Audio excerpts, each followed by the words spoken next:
اما بعد فاعوذ باللہ من الشیطان الرجیم بسم اللہ الرحمن الرحیم۔ میرے بھائی بزرگوں اور دوستو، غزوہ بدر میں کفار مکہ اور مشرکین مکہ کو جو شکست ہوئی تھی، انہوں نے بہت بڑا نقصان اٹھایا تھا۔ مشرکین مکہ نے غزوہ بدر میں ان کے 70 مارے گئے تھے اور بہت سارے جو تھے نا وہ سردار جو قتل ہوئے تھے، ابو جہل ان میں قتل ہوا تھا، اور بہت سارے قیدی بھی بنائے گئے تھے، باقی بھاگ گئے تھے، اور مسلمانوں نے ان کا مال غنیمت بھی بہت سارا حاصل کر لیا تھا۔ تو وہ اسی موقع میں تھے کہ کیسے مسلمانوں سے اس کا بدلہ لیا جائے۔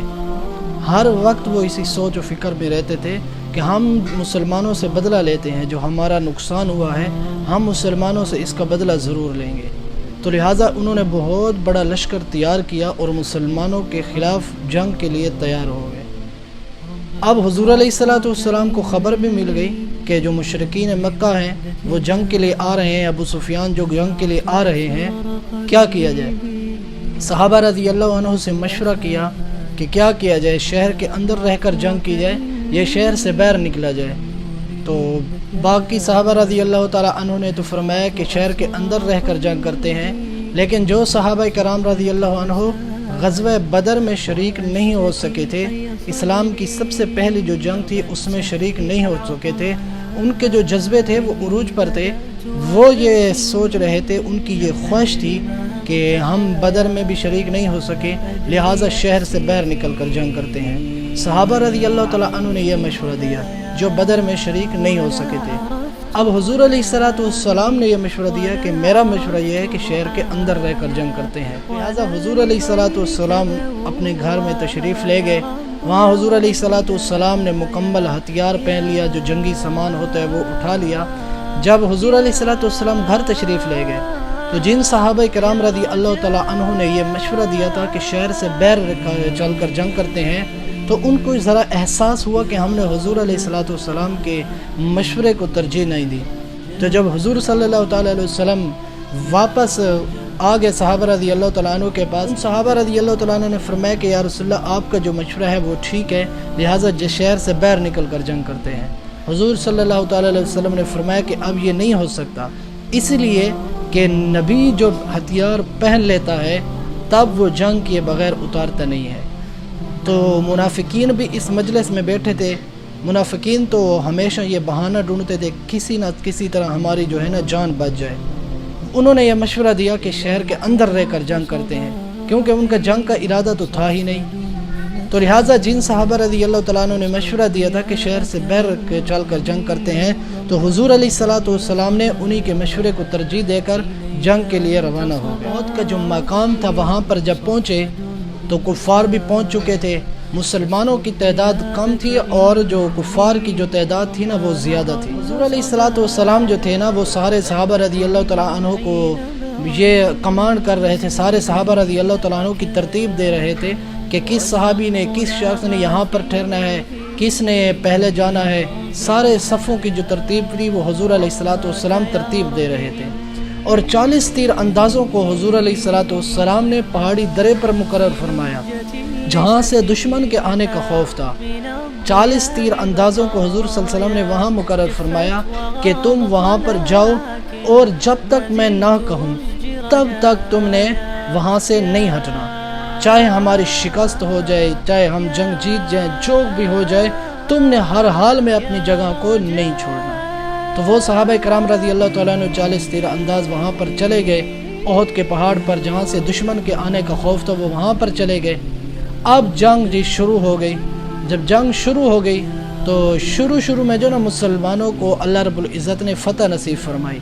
جب مسلمانوں کو اللہ تعالیٰ نے فتح نصیب فرمائی اور کافر جو تھے نا وہ بھاگنے لگے، جب کافر بھاگنے لگے تو صحابہ رضی اللہ تعالیٰ عنہ نے یہ دیکھا کہ اب کفار بھاگ رہے ہیں، اب جنگ ختم ہو چکی ہے، مسلمان جنگ جیت چکے ہیں۔ تو صحابہ رضی اللہ عنہ جو تھے وہ گئے کفار کا پیچھا کرنے لگے، اور کفار کا جو مال غنیمت جو وہ چھوڑ کر گئے تھے وہ صحابہ رضی اللہ تعالیٰ عنہ حاصل کرنے لگے، لینے لگے۔ اب جن صحابہ کرام رضی اللہ تعالیٰ عنہ کو حضور صلی اللہ تعالیٰ علیہ وسلم نے پہاڑی درے پر مقرر فرمایا تھا اور یہ ارشاد فرمایا تھا کہ جب تک میں نہ کہوں تم نے اس جگہ سے نہیں ہٹنا، تو ان میں سے 30 صحابہ کرام رضی اللہ تعالیٰ عنہ نے اپنی جگہ چھوڑ دی۔ انہوں نے یہ سمجھا کہ اب جنگ ختم ہو چکی ہے، لہٰذا بھاگتے ہوئے کافروں کا پیچھا کیا جائے اور غنیمت کا مال حاصل کیا جائے۔ اس جماعت کا جو سردار تھا، امیر تھا، اس نے منع بھی کیا کہ دیکھو حضور علیہ الصلوۃ والسلام نے منع فرمایا ہے کہ تم نہ جاؤ، اب تم کیوں جا رہے ہو، اپنی جگہ کو چھوڑ رہے ہو؟ تو وہ انہوں نے امیر کی بات کو نہیں مانا، لہٰذا انہوں نے اپنی جگہ چھوڑ دی اور بھاگتے ہوئے کافروں کا پیچھا کیا اور غنیمت کا جو ہے نا مال حاصل کرنے لگے۔ پیچھے سے حضرت خالد بن ولید رضی اللہ عنہ جو ابھی تک مسلمان نہیں ہوئے تھے حملہ کیا، اور جو 10 صحابہ کرام رضی اللہ تعالیٰ عنہ پیچھے جو بچ گئے تھے پہاڑی درے پر، ان کو شہید کر دیا۔ اب چاروں طرف سے مسلمان کفار کے بیچ میں آ گئے، بہت زیادہ پریشانی کا عالم تھا۔ اس حالت میں مسلمانوں کو بہت زیادہ نقصان اٹھانا پڑا، مسلمانوں کے بہت سارے مسلمان جو ہے نا وہ شہید ہو گئے، اور ایک صحابی تھے جو حضور علیہ الصلوۃ والسلام کی جو ہم شکل کے تھے، ان کو کفار نے شہید کیا، تو سارے صحابہ رضی اللہ تعالیٰ عنہ اور سارے جنگ میں یہ مشہور ہو گیا کہ نعوذ باللہ حضور علیہ الصلوۃ والسلام شہید ہو گئے ہیں۔ تو حضرت علی رضی اللہ تعالیٰ عنہ فرماتے ہیں کہ جب حضور علیہ الصلوۃ والسلام میری نظروں سے اوجھل ہو گئے، اول میں نے حضور علیہ الصلوۃ والسلام کو زندوں میں تلاش کیا، نہ پایا، پھر شہداء میں دیکھا، وہاں پر بھی نہ پایا، تو میرے دل میں یہ خیال آیا ایسا تو ہرگز نہیں ہو سکتا کہ حضور علیہ الصلوۃ والسلام نعوذ باللہ جنگ سے بھاگ گیا ہو، البتہ یہ ہو سکتا ہے کہ اللہ تعالیٰ نے ہماری نافرمانیوں کی وجہ سے اپنے پاک پیغمبر کو آسمانوں پر اٹھا لیا، لہٰذا اس سے بہتر اور صورت ہو ہی نہیں سکتی کہ میں بھی جنگ میں جاؤں اور شہید ہو جاؤں۔ لہٰذا حضرت علی رضی اللہ تعالیٰ عنہ گئے۔ جب حضرت علی رضی اللہ تعالیٰ عنہ کی نظر حضور علیہ الصلوۃ والسلام پر پڑی تو بہت زیادہ خوشی ہو گئی۔ تو ایک جماعت حضور علیہ الصلوۃ والسلام پر حملہ کرنے کے لیے آئی، تو حضرت علی رضی اللہ تعالیٰ عنہ سے حضور صلی اللہ علیہ وسلم نے فرمایا دیکھو علی، ان کو روکو۔ حضرت علی رضی اللہ تعالیٰ عنہ نے تنہا اس جماعت کا مقابلہ کیا، بعضوں کو قتل کیا اور بعضوں کے منہ پھیر دیے۔ پھر دوسری مرتبہ کفار کی جو جماعت تھی وہ حملے کے لیے آئی، حضور صلی اللہ تعالیٰ علیہ وسلم نے فرمایا علی ان کو روکو، تو پھر حضرت علی رضی اللہ تعالیٰ نے تنہا اس جماعت کا مقابلہ کیا اور سب کے منہ پھیر دیے۔ اس پریشانی کے عالم میں صحابہ رضی اللہ تعالیٰ عنہ نے حضور علیہ الصلوۃ والسلام کے ارد گرد حضور علیہ الصلوۃ والسلام کو گھیرا ہوا تھا۔ ایک کافر تھا، اس کی نظر تھی تیروں تلواروں پر، صحابہ کرام رضی اللہ تعالیٰ عنہ تو تیروں تلواروں پر ہیں، لہٰذا اس نے ایک پتھر اٹھایا، پتھر اٹھا کر حضور علیہ الصلوۃ والسلام کی طرف زور سے پھینکا، جو حضور علیہ الصلوۃ والسلام کے چہرے مبارک پر لگا، اور حضور علیہ الصلوۃ والسلام پیچھے سیدھا گرے۔ پیچھے ایک کھڈا تھا، وہ حضور علیہ الصلوۃ والسلام کے پیچھے گردن مبارک میں لگا، تو آپ علیہ الصلوۃ والسلام بے ہوش ہو گئے۔ آپ بے ہوش ہوئے تو صحابہ رضی اللہ تعالیٰ عنہ نے یہ سمجھا کہ حضور علیہ الصلوۃ والسلام تشریف لے گئے، اس دنیا سے شہید ہو گئے، تو سب نے زاروں قطار رونا شروع کر دیا۔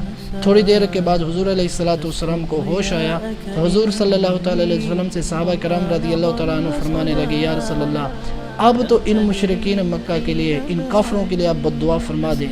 تو حضور صلی اللہ تعالیٰ علیہ وسلم نے کیا جواب دیا؟ اللہم اغفر لی قومی فإنہم لا یعلمون، اے میرے اللہ میری قوم کو معاف فرما دے، انہیں میرا پتہ نہیں ہے۔ یہ تھے نبی علیہ الصلوۃ والسلام کے اخلاق۔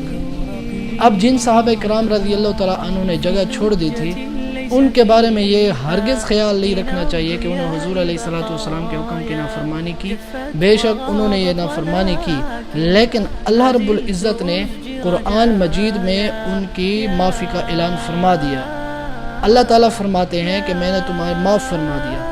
اور یہ جو سارا آزمائش تھی، مسلمانوں کو یہ شکست ہوئی، عارضی شکست ہوئی، یہ کس لیے ہوئی؟ اس کا جواب اللہ رب العزت قرآن مجید میں دیتے ہیں۔ اللہ فرماتے ہیں کہ یہ آزمائش میں نے تمہارے اوپر اس لیے لائی کہ تاکہ میں تمہیں آزمانا چاہتا تھا کہ تم میں سے پکے مسلمان کون ہیں اور منافق کون ہیں۔ یہی بات ہوئی کہ جب یہ منظر پیش آیا، یہ آزمائش آئی، صحابہ رضی اللہ تعالیٰ عنہ کفار کے بیچ میں آ گئے۔ صحابہ رضی اللہ تعالیٰ عنہ کو حضور صلی اللہ علیہ وسلم کی فکر تھی، اور جو منافقین تھے، عبداللہ بن ابی کا جو ٹولہ تھا، ان کو اپنی جانوں کی فکر پڑی ہوئی تھی۔ وہ طرح طرح کے اللہ تعالیٰ کے لیے گمان کر رہے تھے کہ اللہ تعالیٰ نے تو مسلمانوں کے ساتھ مدد کا وعدہ فرمایا، اب اللہ تعالیٰ کی نعوذ باللہ مدد کہاں گئی ہے؟ تو لہٰذا انہوں نے کہا کہ اب ہم بھی گھر کو چلتے ہیں، لہٰذا وہ گھر کو چلے گئے۔ تو اللہ رب العزت فرماتے ہیں کہ میں نے تمہارے پر آزمائش اس لیے لائی کہ تاکہ تم میں سے میں مسلمانوں سے منافقین کو علیحدہ کرنا چاہتا تھا۔ تو یہ آزمائش مسلمانوں پر اس لیے لائی۔ اور اللہ رب العزت قرآن مجید میں فرماتے ہیں کہ کیا تمہیں اس بات کا گمان نہیں ہے کہ تم ایمان لے آئے اور تم ویسے چھوڑ دے جاؤ گے؟ نہیں، اللہ رب العزت تمہیں آزمائے گا، اور پہلے لوگوں کو بھی اللہ رب العزت نے آزمایا ہے، تم کو بھی اللہ رب العزت نے آزمایا ہے۔ آدمی کی جو آزمائش ہوتی ہے وہ اس کے ایمان ہوتا ہے اس کے موافق ہوتی ہے۔ جتنا انسان کا ایمان ہوتا ہے اتنی اللہ رب العزت انسان پر آزمائش لاتے ہیں۔ صحابہ رضی اللہ تعالیٰ عنہ کا جو ایمان تھا وہ اعلیٰ سطح پر تھا، اس لیے بڑی آزمائش صحابہ رضی اللہ تعالیٰ عنہ پر یہ آئی، غزوہ احد میں جو آئی، تو آخر میں اللہ رب العزت نے پھر سے مسلمانوں کو فتح نصیب فرمائی، پھر سے کافر بھاگ گئے۔ اور جب حضور علیہ الصلوۃ والسلام واپس آ رہے تھے، ابھی تک صحابہ رضی اللہ تعالیٰ عنہ نے ہتھیار نہیں اتارے تھے، سارے مسلمان، سارے صحابہ رضی اللہ تعالیٰ عنہ زخموں سے چور تھے، حضور علیہ الصلوۃ والسلام خود بھی زخمی تھے۔ آگے امراء الاسد کے مقام پر ابو سفیان نے لشکر روکا ہوا تھا کہ مسلمانوں پر دوبارہ سے ہم حملہ کریں گے۔ اب وحی کے ذریعے حضور علیہ الصلوۃ والسلام کو اللہ تعالیٰ نے بتلا دیا کہ ابو سفیان آگے بیٹھا ہوا ہے، لہٰذا آپ ہتھیار نہ اتاریے، دوبارہ حملہ کیجیے۔ اب یہاں پر صحابہ رضی اللہ تعالیٰ عنہ کے ایمان کو دیکھیں کہ جس طرح اللہ رب العزت نے صحابہ کا امتحان لیا، ویسے صحابہ کرام رضی اللہ تعالیٰ عنہ اس امتحان میں پاس ہوئے۔ زخموں کے چور ہوتے ہوئے پھر سے صحابہ رضی اللہ تعالیٰ عنہ جنگ کے لیے تیار ہو گئے۔ جب جنگ کے لیے تیار ہوئے تو آگے ابو سفیان کو یہ خبر ملی کہ مسلمان تو دوبارہ آ رہے ہیں جنگ کرنے کے لیے، ہمارے اوپر حملہ کرنے کے لیے، تو یہ خبر سن کر جو تھا نا ابو سفیان وہ بھاگ گیا اور جنگ نہیں کی۔ تو یہ تو صحابہ کرام رضی اللہ تعالیٰ عنہ کی قربانیاں اور غزوہ احد کا پس منظر مختصر سا جو میں نے آپ حضرات کے سامنے رکھا ہے۔ اللہ تعالیٰ ہمیں اس پر عمل کرنے کی توفیق عطا فرمائے۔ وما علینا الا البلاغ المبین۔